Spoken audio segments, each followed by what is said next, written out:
Why would the US dollar have to reprice to Bitcoin? There's no way to pay the debt off, right? And debt is far higher than GDP. Something has to give. Either there's a debt jubilee all around, or you have to reprice or rebase to a harder asset. It's difficult at this time to imagine the creation of a new dollar. They have a choice to go to Bitcoin or to accept a new fiat. And I just don't believe that will be the case. How is Bitcoin going to react to the election season and cycle? We'll talk about this with Samson Mow. He is a CEO of Jan3. Welcome to the show, Samson. Good to see you. Good to see you again, David. It's been a while. It's been a while indeed. Lots has happened in cryptos and Bitcoin since last we talked a couple of years ago. We talked, I think, during the bull cycle of 2021. So lots has changed. We'll talk about what's changed. But before we talk about the broader crypto landscape, few things you've been involved with. So the HBO documentary, which revealed supposedly who Satoshi Nakamoto is. We'll talk about that. And you've been in the press talking about $1 million Bitcoin. That's your projection or prediction. Can you elaborate on that? What's up with that prediction? Yeah, so I believe Bitcoin is severely undervalued right now. Even anywhere sub 100K is just a very rare anomaly. We should have been far higher than 100,000 right now, but I believe we're on track to 1 million. The ETFs have been an enormous influx of capital into Bitcoin, but that has been muted by the unwinding of GBTC or grayscale Bitcoin. So I think my prediction was earlier this year that the ETFs would send us there. I still believe that that will be the case, but it has been muted because of the unwinding of all the drama, I guess, that is largely held over from FTX until now. So we're getting to the point where we should be going parabolic very soon. Is there a particular reason or catalyst that will send it parabolic? Well, there's a number of reasons. Like, first of all, you can look at the macroeconomic landscape and the massive accumulation of debt in the US. Interest payments are getting to $1 trillion a year. And I don't think most people realize, but these are astronomical numbers and these are absolutely unsustainable. So either there's going to be a debt jubilee or the US dollar has to rebase to Bitcoin. So, one Satoshi, there's 100 million Satoshis in a Bitcoin, and you could reprice the US dollar to one Satoshi equals $1. Why would the US dollar have to reprice to Bitcoin? Well, I mean, there's no way to pay the debt off, right? And debt is far higher than GDP. Yeah. So something has to give. Either there's a debt jubilee all around, or you have to reprice or rebase to a harder asset. And it's difficult at this time to imagine the creation of a new dollar. Like you have that in many countries, when the fiat currency fails, you just make a new one and you lop off some zeros. But with the advent of Bitcoin, it's no longer possible because people they have an option now. They have a choice to go to Bitcoin or to accept a new fiat. And I just don't believe that will be the case. Therefore, it is inevitable that we do rebase to Bitcoin eventually. The question is when. But I believe $1 to one Satoshi is a fair rebase plan. So you've done work on country adoption of Bitcoin in the past. Suppose the US were to adopt Bitcoin under this plan, $1 to one Satoshi. What would that process look like? What would that transition look like? Well, it's difficult to say, but under a Trump administration, I believe we could see the start of that, which is the adoption of Bitcoin as a strategic reserve asset.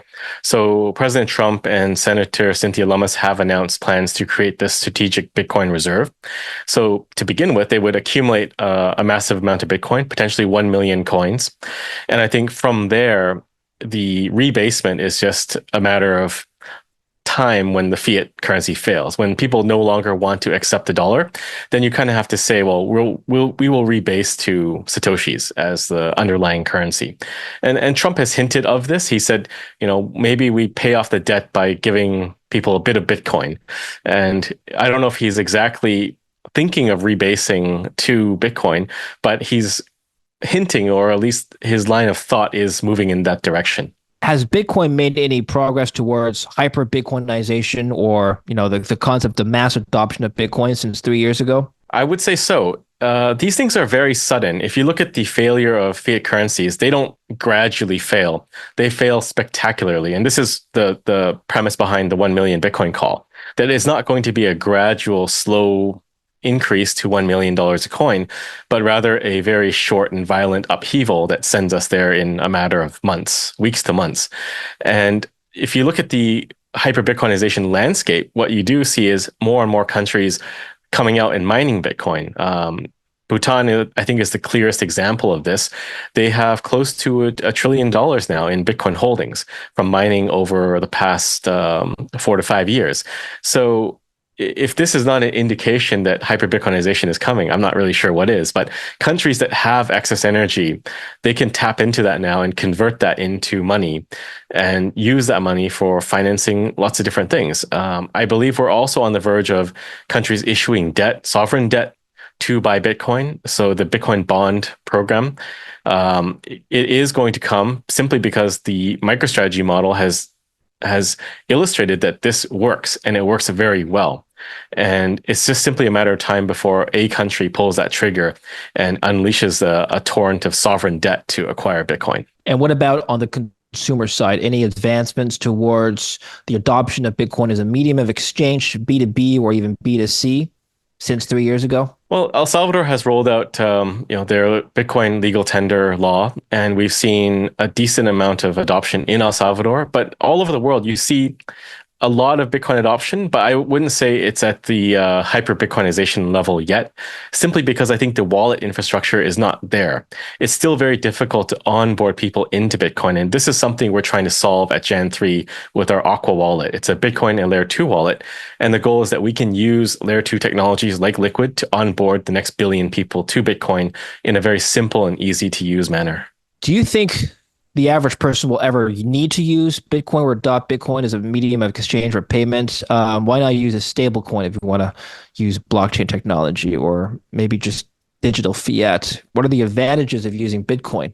Well, there's two dimensions here. We do see a massive amount of stablecoin adoption, particularly in Latin America and just generally developing countries. And this is more driven out of necessity. So they're not really seeking Bitcoin. They're seeking US dollars or digital dollars. And in places like Latin America, they don't even say tether. Like they just say digital dollars because for them, it's synonymous. But they are seeking out stability in light of their currency problems at home and the debasement and inflation of their own currencies. So I believe that as Bitcoiners and people trying to push for Bitcoin adoption, we can leverage that and bring people into Bitcoin by offering stable coins in a Bitcoin wallet, which has not been something that most Bitcoin wallets have focused on in the past, but is something that we are very much focused on. So that's sort of a Trojan horse for us, getting more people that are just looking for digital dollars into Bitcoin.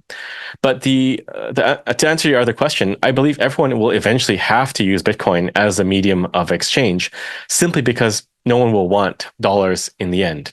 So if the dollar keeps devaluing, which it has been over the past 100 years, almost to zero, then eventually people will say, I will not sell you this bread or these eggs for dollars. I want Bitcoin. And this is at the point at which you don't have a choice. You have to adopt Bitcoin as your currency, because if you do not do that, then you won't be able to buy anything. So it's sort of an inevitability. Well, that becomes a problem, doesn't it? Because if you are the holder of Bitcoin, maybe you would choose not to buy your bread with Bitcoin because you know the value of Bitcoin will continue to appreciate, whereas bread will not. Well, I think most Bitcoiners, like a fair amount of Bitcoiners, don't want to spend their Bitcoin, but sure, a good portion do, simply for the goal of spreading awareness and adoption. Mm-hmm. But there's a simple way around that, which is spend and replace. So while you can still buy Bitcoin with dollars, you can spend the Bitcoin and replace it by buying it back later. And in doing so, you're sort of fostering the emergence of circular economies where people accept Bitcoin and they spend Bitcoin out again. But we have to start somewhere, and we have to jumpstart that process somehow. Well, you've been warning of these covert operations to subvert state-level adoption of Bitcoin. Can you comment on this? Yeah, so there are definitely forces out there that don't want Bitcoin to be adopted. Some of it is not so covert. So you see the IMF actively at work trying to convince El Salvador to roll back or dial back their Bitcoin law or minimize it in some way. You've also seen the IMF exert pressure on Argentina. If you go back a couple of years, you'll see Argentina had a sort of a letter of intent saying they're not going to do anything with Bitcoin. But in other places too, that countries we've engaged in, such as Suriname, we met with their central bank, we presented a plan there, and then a few weeks later, the World Bank visited, and suddenly things go quiet. So we know for a fact that there are definitely interested parties that don't want Bitcoin to be adopted worldwide as money. Well, why is that? Because they're rolling out CBDCs? That's probably part of it, but also the business of these supranational organizations like the IMF and World Bank is effectively to loan money and to keep countries impoverished, right? There is no country taking money from the IMF that has grown out of that debt or grown into prosperity out of borrowing money in and of itself. El Salvador is doing quite well now, but that's more to do with the policies and the adoption of Bitcoin than being able to borrow more money from the IMF. So I think it's their goal that they keep people borrowing because then they keep their jobs and they keep their mandate. But that's not necessarily in the best interest of sovereign nations, that you're beholden to a foreign power to dictate what happens in your own country and with your own economy. Well, is the future of Bitcoin solely monetary? I mean, can you see more smart contracts being built on layer one? Well, I think there are ways that you can roll out smart contracting, but ultimately the first and the most important function of Bitcoin is to be money. Once you have that established as a primary use case, then things like smart contracts can be beneficial, but smart contracts are more like icing on the cake, and Bitcoin is the cake itself. Speaking of smart contracts and the role of Bitcoin, Satoshi has meant for Bitcoin to be peer-to-peer digital currency. So who is Satoshi? Well, in an HBO documentary that was released recently, in which I think you were involved in, Samson, it was revealed that Canadian crypto expert Peter Todd is indeed Satoshi. He's since denied this. He's laughed at this idea, and he said this is ridiculous. What's your reaction to this finding? Well, that sounds like something Satoshi would say, but I don't believe Peter Todd is Satoshi. He sort of led the producers of the documentary, I believe, into assuming he is, because he would hint that, I'm not Satoshi, but I could have been for various reasons. But like people that know him and know his work are doubtful that he could have built something as complex and as involved as Bitcoin. I mean, have you spoken to Peter? Do you know him at all, or is that something you can share? Yeah, I've known him for a very long time, since my days at BTC China. So we actually sponsored his work. But if you know him well enough, you kind of I think you can form the conclusion that he couldn't be Satoshi. And there's a number of reasons. One is he's not that technical. Like Bitcoin is a very involved, complex system using a lot of different technologies and requiring expertise in many different disciplines. And while Peter Todd has contributed to Bitcoin development, he's sort of adding minor features on top of Bitcoin rather than engineering an entire system from the ground up. Do you have any idea of your own as to who a better candidate may be for Satoshi? Well, it's sort of like if you want to find Satoshi, you will always find Satoshi. There are many different candidates that are viable that were active either as a cypherpunk or as a cryptographer and express interest in forms of digital money. So I would say there's probably 50, 60 people that could fit the bill. And why does it have to be an individual? Could it be a government organization, as some theories espouse it could be? Well, some people think it could be a group, but I mean, the cohesion of the code and his writings and communications are just too tight to have been distributed. Like there is very little contradiction and I guess discohesion in how he communicates. So, I mean, there's always a possibility, but I would say it's highly unlikely that it's a group. But if it was an individual, I just don't see that as anyone that's active in the space that I've interacted with at all. Um, and I think if Satoshi really wanted to be anonymous, it's quite simple. Adam Back has said this time and time again. Just don't go to conferences and don't give interviews, and they'll never find you. Yeah, and don't move your keys, right? And I think he still has a number of Bitcoin. I can't remember how many, but like I think it's upward of 1 million, and his Yeah. keys haven't been moved since the founding days of Bitcoin. So, you Yeah. know, But it's just those are called the Patoshi coins, like for a pattern of Satoshi coins, but they're not. It's not sure that they're all Satoshi coins, but it's likely they are mined by the same individual. But yeah, you're right. He has not moved those coins ever, and I don't think it will happen either. Because if he wanted to move it, he could have moved it.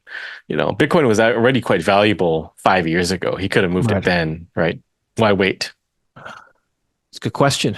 We'll find out. Okay, what other major themes of the documentary that you worked on are relevant and I guess more market relevant than who Satoshi is?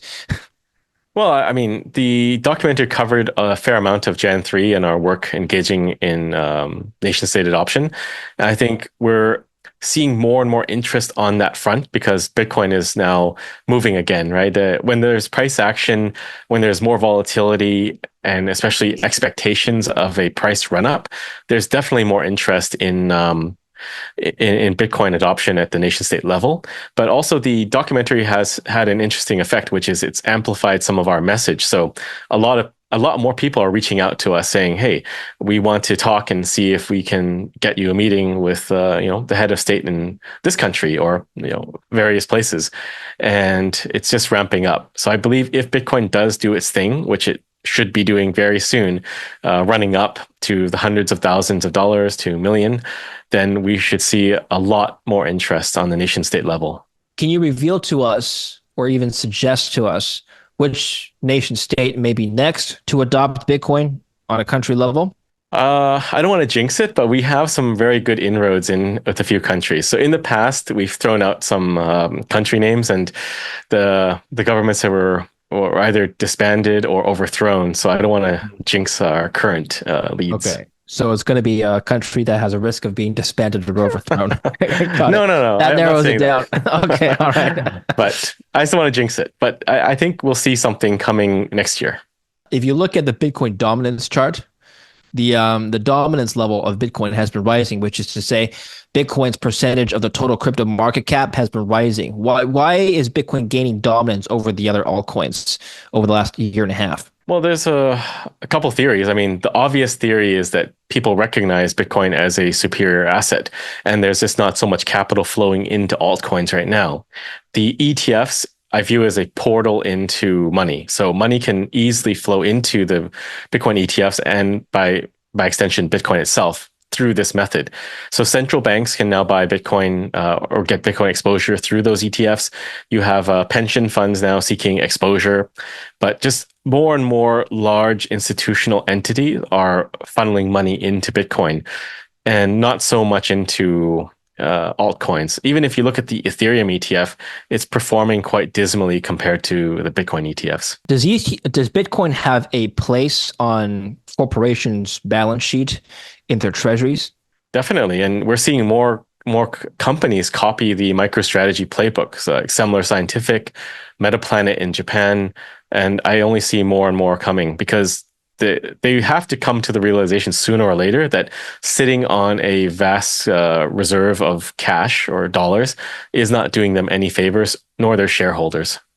Are they doing this because they want to just hedge dollar depreciation, or are they doing this because they expect B2B transactions in Bitcoin to be more prevalent in the future? I would say it's probably a hedge right now, but there's also another play here, which is I don't know how to frame it. It's like micro-strategizing themselves. So growing a Bitcoin treasury so you can borrow more money to buy more Bitcoin. So that's definitely right. Part of the game plan. But it's either one or the other. Either they're trying to hedge against the dollar, prevent losing money to dollar depreciation, or they want to grow and try to out MicroStrategy. Or they could be adopting Tesla's strategy from a couple of years ago, buying some Bitcoin because they can allow car sales, whatever product they happen to be selling in Bitcoin, right? I think Elon Musk rolled that back, but that's what they did for a while.